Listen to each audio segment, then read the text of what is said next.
संदीप ने अपनी माँ के कहने पर गांव में शादी कर ली थी। लड़की का नाम था सुनीता। माँ का कहना था एकदम मॉडर्न बहू नहीं होनी चाहिए, लेकिन उन्हें नहीं पता था कि गांव से आने वाली बहू सुंदर सुशील तो होगी और उसको गांव से बाहर भी निकाल लाएंगे, लेकिन उसके अंदर का गांव कैसे बाहर निकलेगा। शादी के कुछ दिन बाद, माँ टिफिन तो देना जरा। बेटा अब तो स्कूल नहीं ऑफिस जाता है, माँ से नहीं अपनी बीवी से टिफिन मांगा कर। ओके माँ। सुनीता टिफिन ले आओ। जी लो टिफिन, इसके अंदर पिस्ता डाल दिया है। पिस्ता? पिस्ता क्यों? सास जी ने बोला था ना कि आपको पिस्ता बहुत पसंद है। ओहो, मैंने पिस्ता नहीं पास्ता बोला था, पास्ता।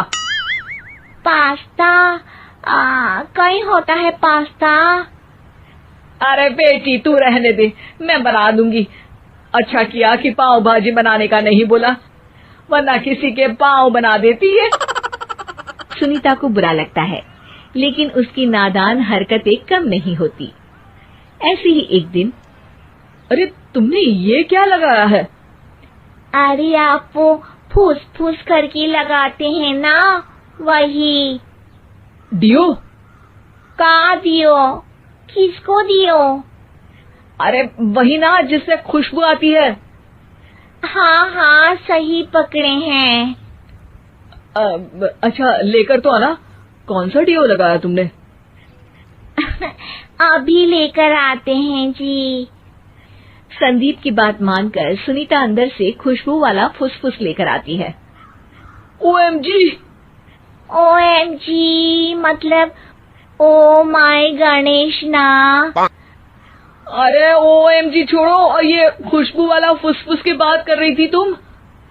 हाँ इसी की, फिर से सही पकड़े हैं। अरे देवी, लेकिन आप सही नहीं पकड़े हैं, ये डियो नहीं है। डियो नहीं है तो क्या लियो है? अरे ये रूम फ्रेशनर है, जिसको कमरे में छिड़कते हैं, खुद पर नहीं। कोई बात नहीं, माँ कहती थी आत्मा किराएदार है, शरीर एक किराए का कर्म। हम शरीर पे ये डाल लिए तो क्या फर्क पड़ जाएगा। अरे बहू, ओ बहू, मेरे लिए फल तो ले आ, फिर मैं बाजार जाऊंगी। सुनीता अपनी सास के लिए फल लेकर आती है। अरे बेटा, पपीता, तरबूज और सेब फल ऐसे कैसे खा लूं? काट कर तो ले आ। माँ जी, मेरे गांव में तो खेत से उठा के सीधा खा लेते हैं। अरे ये तेरा गांव नहीं है ना। अरे संदीप, तू ही कुछ समझा देना इसको बेटा। मैं कैसे समझाऊं माँ, ये तो माइक्रोवेव को भी भट्टी बोलती है। कल मैंने बोला हाय कैसी हो, तो बोलती है किसी को हाय नहीं लगानी चाहिए। अरे सुनीता, तेरा क्या होगा? अभी तो कैसे बताऊं माँ जी, अभी हम कुछ करेंगे फिर पता चलेगा क्या होगा, लड़का या लड़की। हे भगवान, कहाँ से आ गई है? रामपुर से जी, आप ही तो लेकर आए थे मुझे। अरे मुझे माफ कर दो।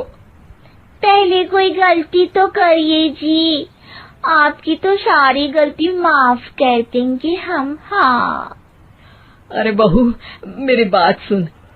फल यानी कि फ्रूट जब भी लाए ना तो काट कर लाना, ठीक है? जी ठीक है माँ जी, फल यानी फ्रूट यानी काट के लाऊंगी। सुनीता रोज ही कोई ऐसी हरकत कर देती जिसकी वजह से उसे घर में दो बातें सुननी पड़ती। एक दिन, माँ मेरे बॉस घर पर आने वाले हैं शाम को, उनका बर्थडे है, फैमिली साथ नहीं रहती उनके, तो यही पार्टी कर लेंगे। उनको अच्छा लगा तो शायद मेरा प्रमोशन भी हो जाएगा। मैं ना फ्रूट केक लाकर फ्रिज में रख दूंगी और तेरे साथ आज खाना मैं बनाऊंगी, ताकि जब साहब आए तो खाने में कोई गड़बड़ ना हो। शाम को जब सारी तैयारियां हो जाती है, संदीप के साथ बड़े साहब भी घर आते हैं। फ्रूट केक तो ले आना बहू, फिर खाना खाएंगे। अरे इस सब की क्या जरूरत थी, आपने बुलाया वही काफी है। सर, आपका परिवार शहर में नहीं है तो हम ही आपके परिवार जैसे हैं सर। इतने में ही सुनीता फ्रूट केक लेकर आती है और बड़े साहब की टेबल पर रख देती है, और जैसे ही केक के ऊपर का बॉक्स हटाती है, ओह, ये क्या है? केक तो कटा हुआ है, मैं तो ऐसा नहीं लाई थी। आप मुझे शाबाशी दे सकती है माँ जी, मैंने ही केक काट दिया।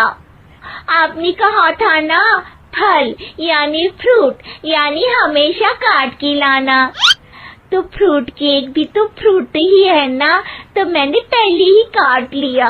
होना मैं समझदार। अरे बहू, ये क्या किया?